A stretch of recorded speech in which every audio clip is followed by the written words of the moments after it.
my guy, tell me that video just didn't give you chills.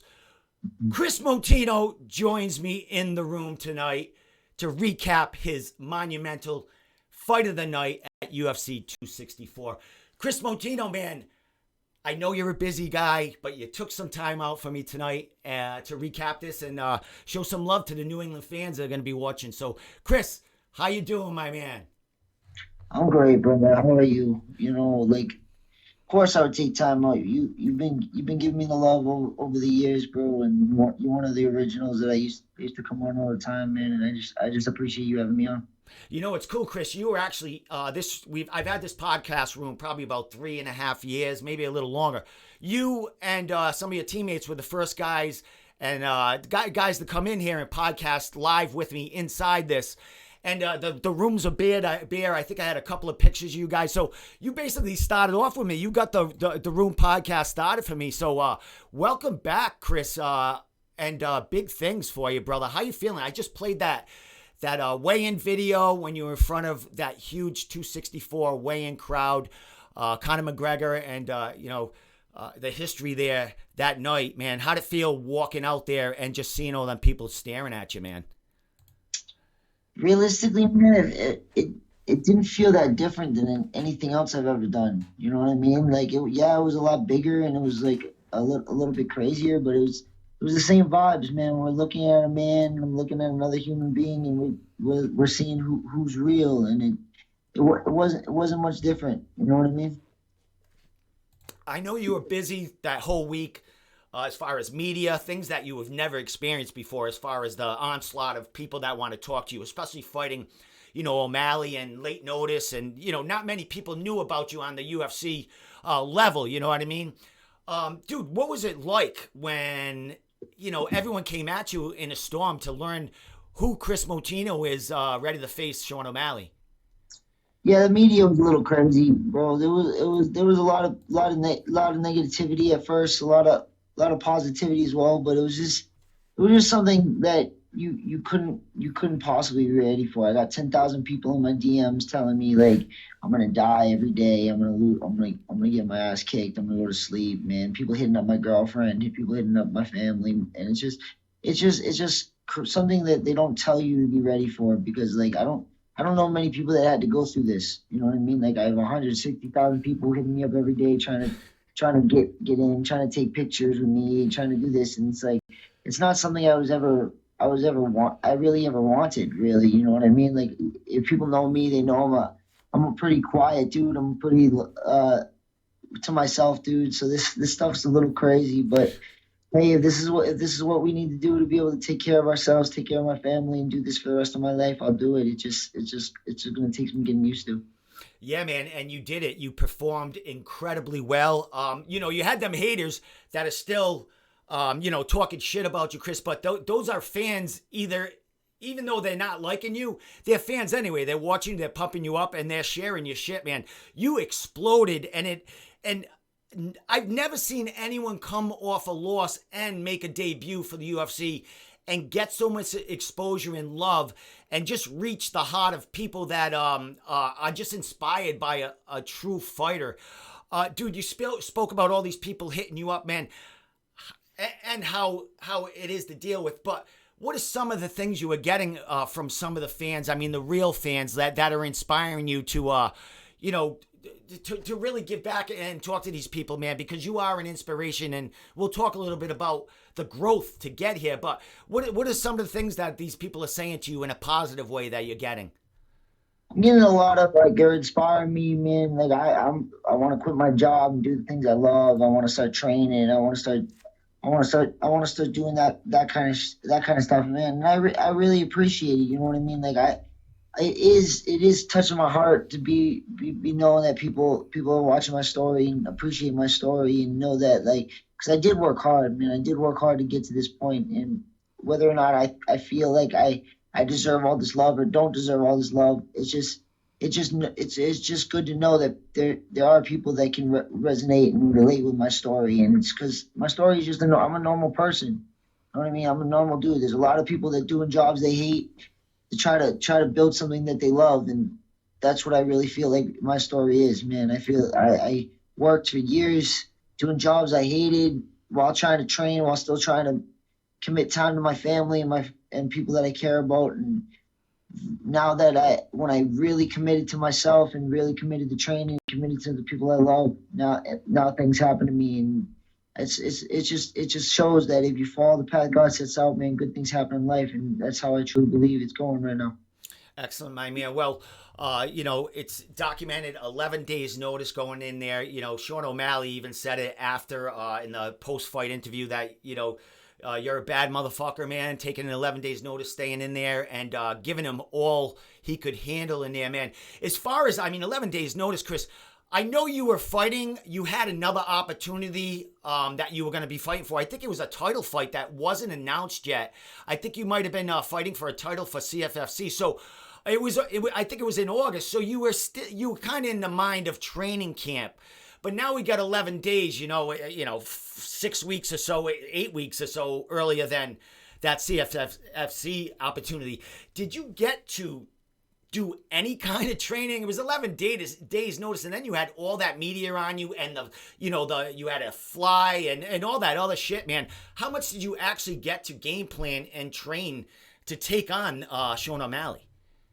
No, I'm always training. You know what I mean? I train like 2-3 times a day usually, and I'm training every day. But it wasn't to where I normally would be to be ready to fight. You know what I mean? But again, I tell everybody, and I'd say this all the time, and nobody seems to be listening to me. Like, I'm ready to fight tomorrow if I need to fight. Like, the fighting part's the easy part. It's the training part that is crazy. I can go in. I'm always ready to fight 15, 20 minutes, 30 minutes, 40 minutes, whatever you need to. I'll stand in the cage and we can punch each other in the face. And it's what I truly believe. As a professional, we need to be ready to go.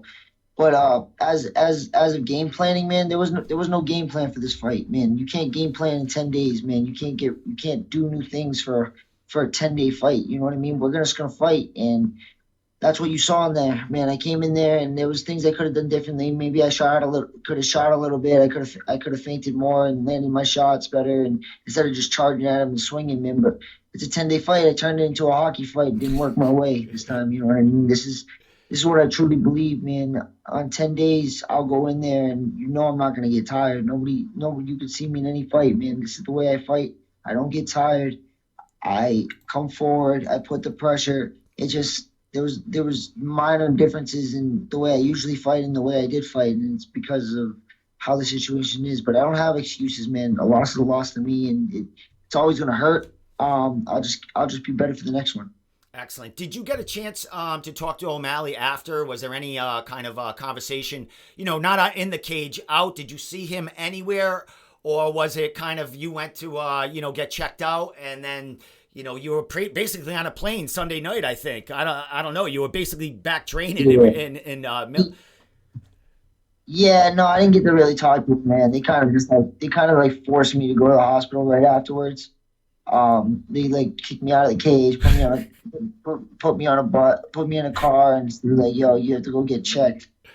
It is what it is. You know what I mean? Once I finally got back to the room, I was back there like an hour and a half later, man. I couldn't really go anywhere, man. They had it was such a crazy busy night, man. There was Ubers were $200. There's not really much to go, and the way the traffic was, we really couldn't get it back to our house anyway. So it is what it is, man. I didn't really talk to anybody, but that's just the way I like it anyway, man. I like the sulk. I'm a sore loser, man. I kind of just sat in my room sat in our room and had some food, and that was about it. Excellent, man. Well, Kris, knowing you and your growth here, you're not a really party animal or big celebration guy after. It's more family. I'll celebrate with my family about it, give the kudos and thank yous to everyone. But you're a family kind of guy, and you keep to yourself. I mean, that's why your Instagram went up by the end of the show, it could be 170,000. By the end of the weekend, 200,000. It's just going to keep growing, man. And you're not, that's not Kris, but Kris is evolving in all ways. Not only in the fight game, now it's the social media, selling yourself.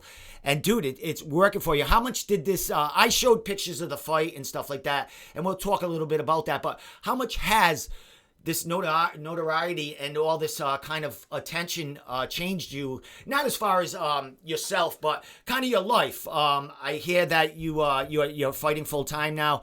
You might have quit your job. I don't know if it was just for this, but to go for it in the fighting the fighting reins here, and quit that job and devote your life to fighting, man. How much has this win and this opportunity changed your life? Oh, it's changed my life completely. But like I already quit my job a month before this. You know what I mean? Like this is just this stuff is adding on to it, man. It's giving me a lot of opportunities to sell myself and sell my name and build different avenues to in turn to make money and stuff like that, which is crazy, man. And I don't think, and I owe that, I regardless of like me being a sore loser and not wanting to lose, man. I owe that dude everything, because I don't think if I fought that dude, I'd be growing the same, man. I've heard him say it, man. He can say whatever he wants. Like, obviously, if I didn't fight him, my name wouldn't be growing this big. It's like there's a reason he has a big following. He has a big cult following that people love him, hate him, whatever the situation is. But it's allowing me to grow. It's allowing me to build myself and allowing me to have avenues in order to make money, in order to do this for the rest of my life. And that's what I'm trying to do, man. I'm trying, like, everybody's like super happy. Like, they're just like, oh, man, you made it. You made it. You made it. You made it. I didn't make it yet. I'll make it when I'm here 10 years down the road and I get to be talking to you again 10 years from now and being like, hey, man, I'm getting ready to get out of this. You know what I mean? 5 years, 6 years from now. I'm like, I don't want to get punched no more, bro. I'm kind of done. You know what I mean? That's when I made it. And that's what I'm looking for, man. Because I'm from a background where my first coach was in the UFC for 10 years. He retired on his own terms. He got to say that, and that's what I'm looking for, man. I'm at the beginning of the mountain. I'm about to take a step onto the mountain and climb, man. That's where I am. So I'm just excited, man. Like, to not have to work a real job ever again. Hopefully, I still train people at different gyms and stuff. I teach at a couple different gyms over at Hudson Combat and Ronin Jiu Jitsu, and then like still train over at Regiment Training Center, where, dude, these people are some of the best people I've ever met. And it's just a great life right now, man. I got great things coming. I got great people in my life, and I'm just ready to just keep going, man. Small circles build great things. Dude, and man, what a backing and a path you've had with great fighters, and great fighters you're still training with. I'm flashing some of your gym photos here, some of your training photos, some of your wins, CES wins and stuff like that, and the training partners that helped you along the way. And of course, Regiment here, man. How much has that helped you? I know you would still be at the same gym if things didn't change. Happen, shit happens, gyms close and stuff changes. But how much have you grown in the last year and a half since kind of jumping with Regiment and rolling with those guys? It's been the greatest decision, I think, one of my greatest decisions of my life. You know what I mean? Like, these people, I started with them about 2 years ago, right before COVID, right before all the bullshit, man. And they've never really asked me for anything, man. They haven't demanded anything of me. They haven't changed me too much. They've just tried to improve me, and they just, it's just a benefit of having like-minded individuals and great training partners. You got guys that, like, they don't need me there. You know what I mean? Regardless of all this shit and all this extra fame and nonsense, like, right? They'd be fine if I wasn't there, and that's something that I never had before. You know what I mean? It wasn't like I don't feel like I have to carry these guys. They have great fighters every day, and they get guys into the UFC all the time. You know what I mean? They got Mitch, they had Jorgen, and there's so many killers that you don't even know yet that could easily make it to the UFC and be able to fight in the UFC. So it's just a crazy feeling, man. Great human beings that don't ask much of you and just want to help you succeed and help you grow. And it means a lot to me, man, being here and seeing what they've done for me in the last 2 years of my life. Plus, I have one of the best managers, and outside of that, man, I got the best girlfriend I could ask for, the best family members I could ask for, the best mom, best dad, best little brothers and sisters, and I just have a good group of people that are building me up every day, and it just shows. My friend, now you spoke about quitting that job, you're in this UFC now. Would you get a three fight contract? Would you get as far as when you signed it for the O'Malley fight? So when I signed up for O'Malley, I think counted in there. I got a 4-fight deal. So Ooh, I got 3 more fights on my contract, man. 3 more fights to grow and build, and I'm gonna make every single one of them count, man. So that's the next part of this. That's the next part of this to see where we go from here. Build up the skills and see if we're gonna go 25 or see if we're gonna go 35. ex- And now that I have the tools in order to do such a thing, like you know what I mean. Like before, it was like just me. You know what I mean. I'm doing other things. I gotta make a weight class. I don't know if I can make 125 by myself. Now, like that, I've seen what the UFC really is and how many tools you have. Man, they got dietitians. They got meal plans. They got people that test your body. You know, all that stuff. So I plan on going back out there at the end of the month or beginning of next month and look to talk to them and see if they can figure out how hard it would be for me to go 25. And if it's easy, it's not going to be too bad. I'll do that. If not, I'm going to stay at 35 and work for a title, man. This is what I'm going to do. I'm looking to be champion. I'm looking to be world champion, and we're just going to take it one step at a time. Excellent, my friend. Well, the damage after the fight doesn't show in the face because O'Malley looked like he didn't have many marks on his face. But he's the one that got the suspension after the fight. You're the one that, I mean, basically got a 2 month, a 60-day suspension, and that's kind of, I would imagine, mandatory when you're taking like a record amount of shots in there. But 2 months isn't bad, dude, because that's enough time to like regroup and get ready for that next fight. As far as O'Malley, I think he might be on the shelf for 6 months, man. In that fight, did you feel him breaking things? No, I don't know, man. I just knew that I was wearing him down, man. I'm not easy. Like again, I tell you to everybody, I'm not an easy fight ever, regardless of how many shots he landed and stuff. I was still in there. I was still ready to go, and I was still swinging, throwing punches, man. Hey, it is what it is, man. I have a stupid hard Portuguese head, man. You punch it enough, you're gonna hurt shit. So that's just the way it works, man. It's proven, man. Science, man. Portuguese people have hard heads, nothing much in them. You know, that's just the way it is. Other than that, man, nah, dude. I can tell, but you see it. We're just made different. We're just made different. One of us is crippled after the fight. One of us is laying on the ground. The other one's been hit 300 times and still standing up, still moving. So I don't know, man. Just from where I'm from, I feel like I'm one of the toughest, and I'm from one of the toughest areas in the world, man. That's just what it is.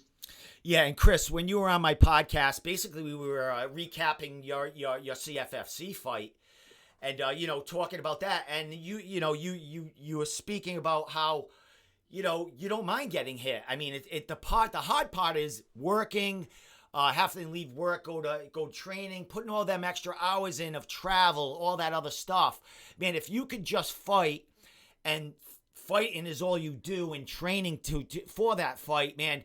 I mean, you would be as happy as a pig in shit, man. You're getting your opportunity to do that now. You've talked about going to the UFC and getting to train there and getting all the, everything that they have to offer because you are now one of their fighters and you get to get all that stuff, man. How much do you think that's going to improve you? You talked about 125, but in a fighter in general, for you to be now a full-time fighter that you never were because you were, working 60 to 70, 80 hours a week, spending time with your girlfriend, friend, family, traveling around from gym to gym.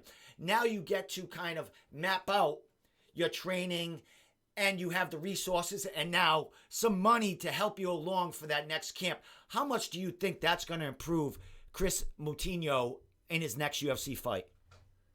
Of course, I think it's going to improve the whole situation, man. My environment just better. My soul feels less heavy every day. You know what I mean? Like going to work used to just have a weight on my chest, man. That used to kill me, and it made me feel like a different person. I came out of that bitter and angry and just a different human being. Now that I don't have to do that every day, man. I just go in, I teach a couple classes, then I'm still training during that, then I go home, I go hit up a couple buddies, we go train, then I go to Regiment.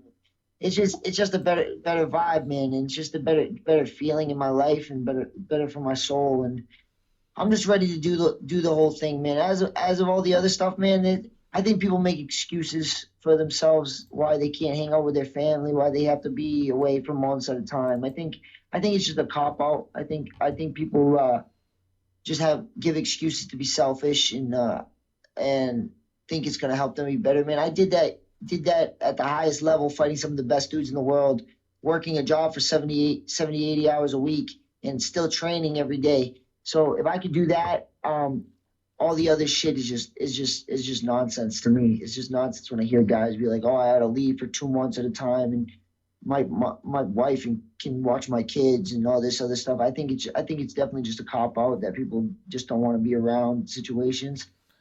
But hey, I think I'm just a different dude. I think different. I believe different. Maybe I'm wrong. Maybe I'm right. My job now is just to get ready, just get better, just keep improving. Hit up Brian and hit up Tommy, guys that I know they're like wizards, man. They study this game, been in this game 10 plus years, and what they've done for me in 2 years, man. I can't imagine when I take this next 6 7 months to just train and get better. What we're gonna do that for the next one. It's gonna be amazing, and I can't wait to keep showing the world how good I'm getting and how good I'm gonna be. Well, Kris, you're definitely an inspiration, man. And, dude, you know the way I am on group pages, MMA pages. Dude, I'm a meme maker. Dude, to just have you got hundreds of thousands of memes out there about the fight. And just, Kris is a soulless zombie. And, like, you guys put out, Tyson, your manager, you guys put out looking for someone to make a logo for you.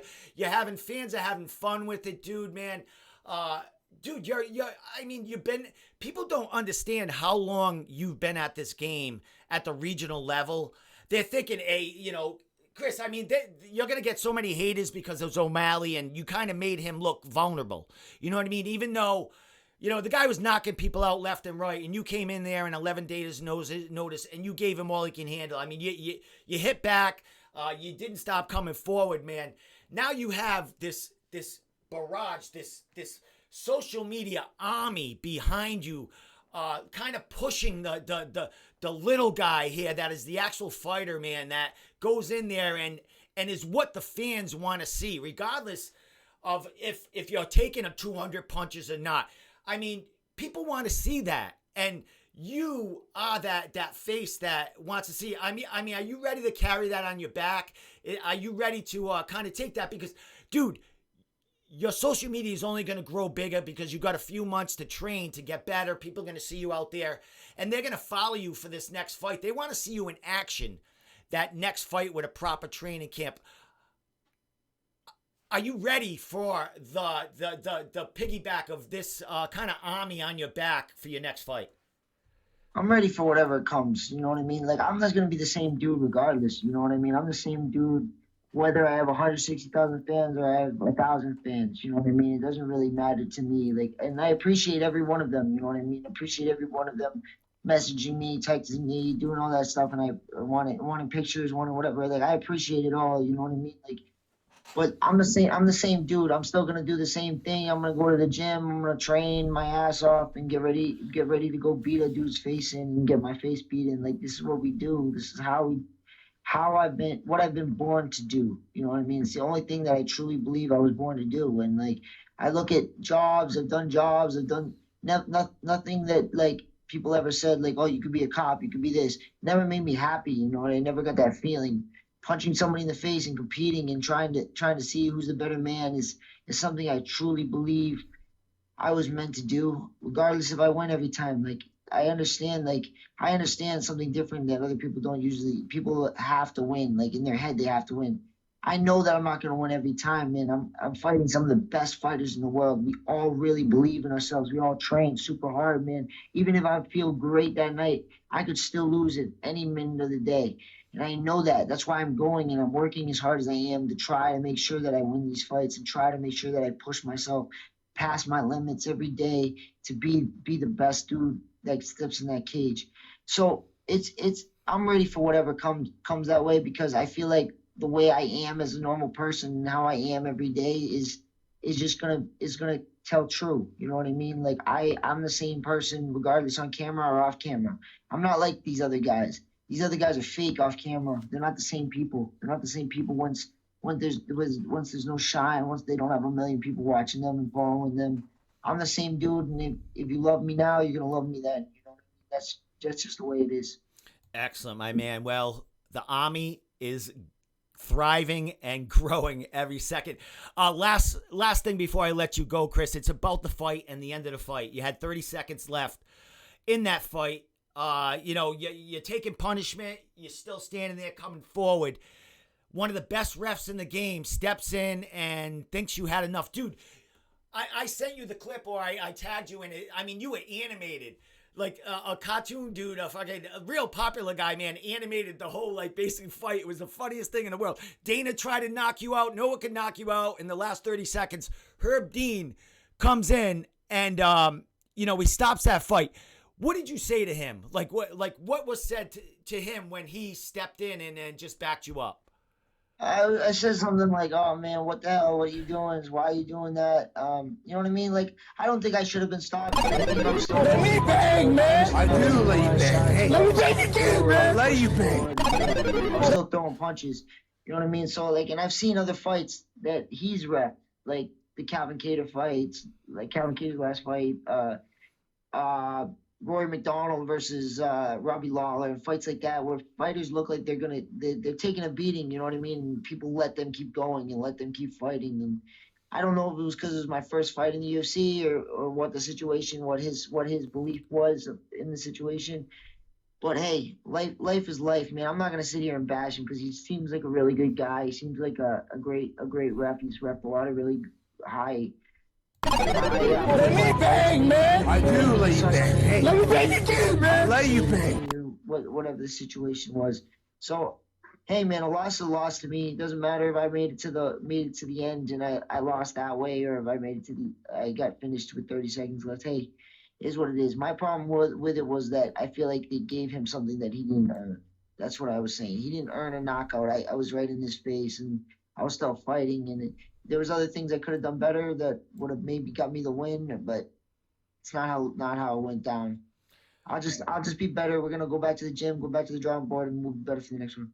Definitely will be. And like I said, you have so much energy helping you along and riding you along. Dude, you're gonna be busy for some months up until this fight, until you walk into that cage with people, just inspire people. You'll get your haters too, Kris, but I think you'll win over those haters as you get to that next fight. And the O'Malley thing, I mean, most of the people that are negative towards you are O'Malley fans. You know what I mean? It's mostly O'Malley fans, man. You're gonna win them over with your next fight. I mean, you're that new face. I mean, people are calling you, the new Diaz. Like, you're just that. You have that mentality. Because you've been around a long time, man. It's funny when they're going to really know who you are and how long you've been fighting and how many battles you've been in, that, man, you're just going to inspire so many more people, on this journey of yours, brother. Yeah, no, for sure, man. It's like, even the haters, man, I love them. They appreciate them, man, because they're still helping me grow. You know what I mean? Like, I can tolerate haters. I just don't say anything. You're not gonna get nothing out of me. That shit doesn't do nothing for me. I'm from Massachusetts. We talk crap to each other. We're born for that. You know what I mean? This is what we do up here. We're not like some of these other places, bro. I'm not from Montana like O'Malley. You know what I mean? Like, we talk up here, and it's something I was born into. My first coaches, all my coaches, my wrestling coach to George used to beat my ass and just rub it in my face the whole time, man. And that's what I'm used to. So I'm ready for whatever comes.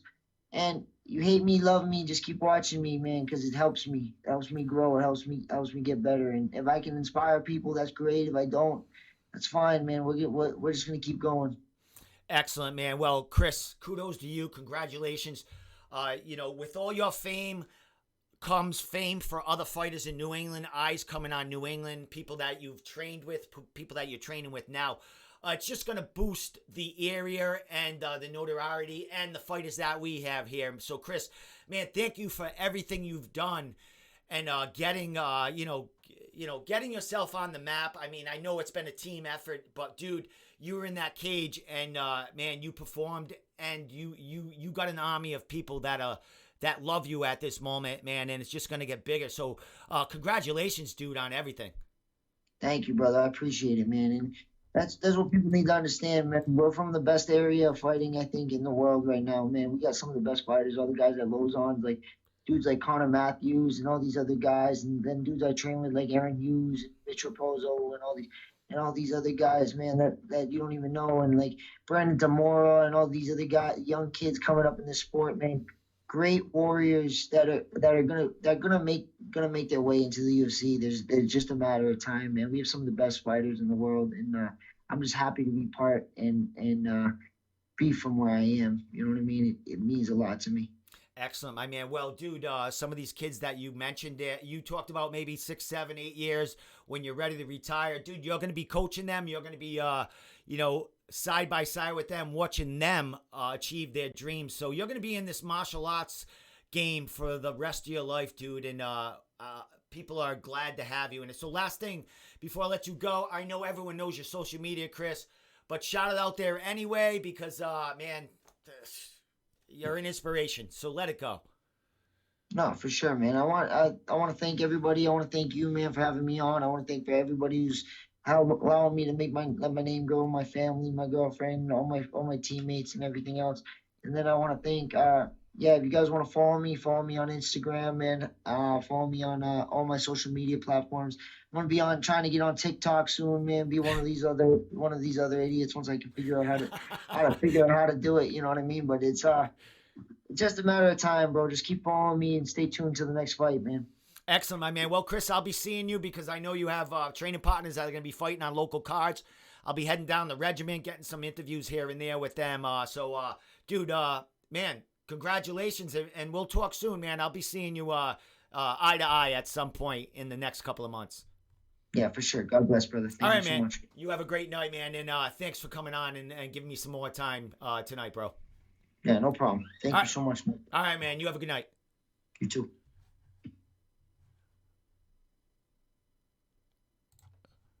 Well, there you go. Kris Moutinho. He's Portuguese. I say the name wrong, but it's a sexy name. Moutinho. So with that said, thank you so much, Kris. Like I said, Kris has been in this podcast room a bunch of times. He's called in a few times, like he did tonight on his, regional fights. And like I said, he was going to fight for a title for CFFC. And then he took that 11 days notice with Sean O'Malley, and the rest is history. So thank you so much for tuning in tonight, everyone. We're on here every Wednesday night, 8:30 p.m. live on Facebook. Then I download it to YouTube, Spotify, all the other podcast sites. Throw some clips up on Instagram. So follow me everywhere. The Room Podcast, NewEnglandMMA.org. We're covering all local MMA and our local MMA fighters fighting on the national level. So with that said, next week I have Sean Alden Schubert in the room with me hanging out.